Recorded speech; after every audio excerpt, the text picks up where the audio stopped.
Salut à tous les gars, c'est Cbix, j'espère que vous allez bien. Aujourd'hui, nouvelle vidéo sur le Bitcoin, donc on va voir où on en est et voir les prochains mouvements qu'on pourrait avoir dans les prochains jours et prochaines semaines. Je vous passerai également 3 cryptos dont j'en ai parlé dans mes dernières vidéos, donc ça va être 3 low cap. Je sais que beaucoup d'entre vous me suivent pour ça, donc ça permettra également d'avoir un petit suivi de ces tokens. Au niveau de l'ensemble du marché crypto, on peut voir qu'on a un joli rebond là en 24 heures. Ces derniers jours, on a connu une correction de 10% sur le BTC, ce qui nous a fait plonger l'intégralité du marché. Là, forcément, après un petit crash comme ça, en général, on a toujours le cours qui rebondit. Juste avant de passer sur les graphiques, si vous cherchez un exchange pour trader avec le moins de frais possible, ou alors si vous voulez investir en ayant quelques petits bonus, je vous laisse une brève présentation de BitGate et on se retrouve juste après. Pour le trading et l'investissement, BitGate est le meilleur exchange. Les frais sont très compétitifs comparés à d'autres plateformes. Les Launchpad et Launchpool très régulièrement offrent de nombreuses cryptos à gagner. Avec mon lien, tu bénéficieras de moins 10% sur tes frais et jusqu'à 8000 $ de bonus actuellement. Tu retrouveras également le lien de toutes mes autres plateformes en description. Donc on est sur le BTC en daily sur le contrat de Binance.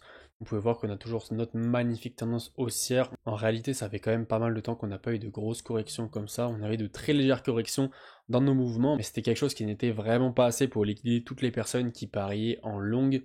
Là, ça permet de nettoyer un petit peu plus le marché en profondeur, même si vous allez voir qu'on pourra aller chercher bien plus bas. Donc j'ai tracé un Fibo sur la dernière tendance. On a tout de suite certaines zones qui apparaissent comme les 0,382 qui nous feraient notre premier point.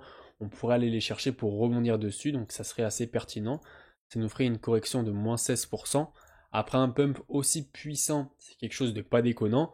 Là pour l'instant on est sur du 10%, un petit peu plus, mais c'est vrai qu'on pourrait aller chercher bien plus bas. Et si on veut vraiment aller nettoyer le marché en profondeur, mais là on mettrait un petit peu plus de temps à repartir je pense, ça serait d'aller chercher les 0,618. Mais là ça nous permettrait de liquider vraiment beaucoup de monde, parce que comme vous pouvez voir, on est resté pas mal de temps dans cette zone-ci.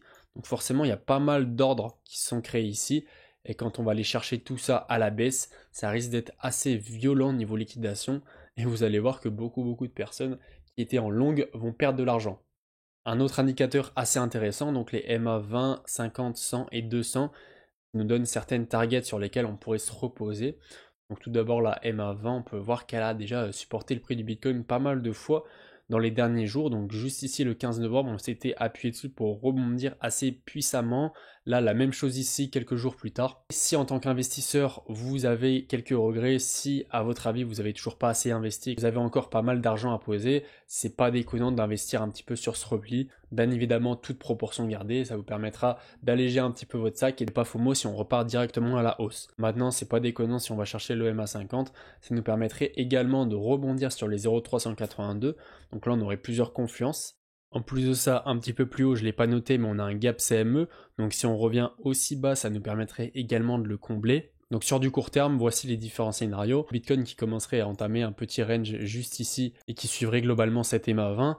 Donc ça nous permettrait d'avoir une altcoin saison qui a à mon avis déjà commencé, parce que quand on voit le prix des low cap qui s'envolent et même des altcoins en général qui vraiment pump et nous font des très beaux multiplicateurs, ou alors tout simplement repartir directement en V-bottom et nous faire un nouvel ATH sur du court terme, c'est aussi quelque chose de possible. Et la dernière solution, ça serait de revenir chercher ces 0,382 sur les 37 162 $, qui nous permettrait d'aller chercher cette EMA 50 pour rebondir dessus et d'aller chercher ce gap CME qui se situe environ ici au niveau des 39 200 $. Voilà pour le Bitcoin. Maintenant, on va passer aux 3 différents altcoins dont je voulais vous parler dans cette vidéo. Alors, je vous les avais passés dans les dernières semaines, mais c'est vrai que là, ils sont vraiment dans des prix qui sont très attractifs. On a tout d'abord le Clore AI. Si vous connaissez pas le projet, je vous invite à aller voir ma dernière vidéo. Pourquoi on est dans des très bons niveaux? Tout d'abord, ce qu'il faut savoir, c'est qu'on a cassé les 0,382. Donc à première vue, c'est pas quelque chose de forcément très positif, parce qu'en général, quand on casse ces targets-là, on va directement au 0,618, donc ça nous ferait encore une belle correction, mine de rien, de encore moins 36%. Mais on est quand même dans une bonne dynamique. Pourquoi? Parce qu'on avait une grosse trendline baissière. On va se mettre en 4 heures, ce sera beaucoup plus visible. Voilà, on avait vraiment une grosse résistance au niveau de cette trendline baissière. On a fait une belle bougie de break en 4 heures. Vous pouvez voir qu'on a quand même pris pas mal de pourcentage, mine de rien. On a fait un joli plus 31%. Et donc en général, quand on casse une trendline comme ça, d'autant plus qu'on est en train de faire un pullback, donc on pourrait s'appuyer sur cette trendline pour aller rebondir et aller chercher de nouveaux niveaux. Donc c'est très pertinent de rentrer sur ces niveaux-là. J'ai pu recharger avec cette correction. J'avais rechargé une première fois au niveau des 0,16 $, et sur le pullback, là, j'ai rechargé une deuxième fois au niveau des 0,18 $. Donc ça me fait un bon point d'entrée. En tout cas, actuellement, on verra si la crypto baisse, si elle va chercher les 0,78. C'est vrai que là, en 4 heures, le graphique est quand même très joli à voir. Deuxième crypto, Rio. Je vous invite également à aller voir ma vidéo si vous voulez découvrir le projet. Donc là, pareil, hein, on a une jolie correction. On est actuellement en train de faire un double top sur cette crypto, c'est-à-dire que les acheteurs ont de moins en moins de puissance et que les vendeurs sont un petit peu en train de prendre la main. Donc pourquoi pas aller rebondir sur les 0,382 une deuxième fois. On l'a déjà fait juste ici, mais voilà, c'est pas déconnant de revenir encore une fois ici. Moi pareil, j'avais rechargé au niveau des 0,56 juste ici. Après, deuxième target, c'est les 0,78 bien évidemment. Mine de rien, ça nous ferait encore une belle correction, mais tout est possible. Un moins 35%, si on a le Bitcoin qui crache, honnêtement, c'est pas déconnant. Et si on va chercher donc le bas de la zone de rechargement, ça nous ferait un moins 56%. Dernière crypto, il s'agit de Neox, donc crypto dans le gaming. Je vous invite pareil à aller voir ma dernière vidéo si vous voulez comprendre le projet plus en profondeur. Donc là, on a vraiment une belle correction. Hein. Pour le coup, sur ce token, ça pique quand même pas mal, un moins 50% en quelques jours. C'est pas rien, mais voilà, c'est aussi ça les low cap. Je vous conseille d'attendre les 0,618. On est à quelques pourcents d'aller les chercher. Et à mon avis, on va pas s'arrêter aussi proche de cette zone-là. Donc grossièrement, on a un moins 7% à faire si on veut aller chercher les 0,618.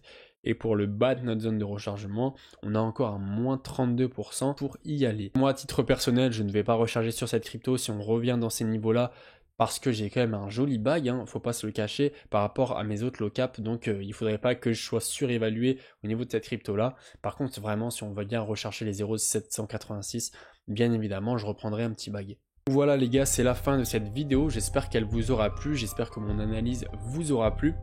Si vous avez des questions, n'hésitez pas à me le mettre en commentaire, je vous y répondrai avec plaisir. Si vous avez des cryptos que vous voulez que j'analyse, n'hésitez pas à me le mettre aussi et je le ferai soit directement en répondant à votre commentaire ou alors si la crypto est vraiment très pertinente et qu'elle n'a pas encore été analysée sur cette chaîne, pourquoi pas le faire en vidéo. Si cette vidéo vous a plu, n'hésitez pas à mettre un pouce bleu, merci beaucoup à tous ceux qui le feront. Si vous êtes nouveau sur la chaîne et que vous venez de découvrir ça, n'hésitez pas à vous abonner. Je fais des vidéos sur l'analyse technique, que ce soit sur Bitcoin ou alors des découvertes de projets principalement en low cap. Pour trader avec le moins de frais possible, je vous mets tous mes liens en description. Moi je vous dis c'était CBX, on se retrouve très bientôt pour une prochaine vidéo. Allez, ciao!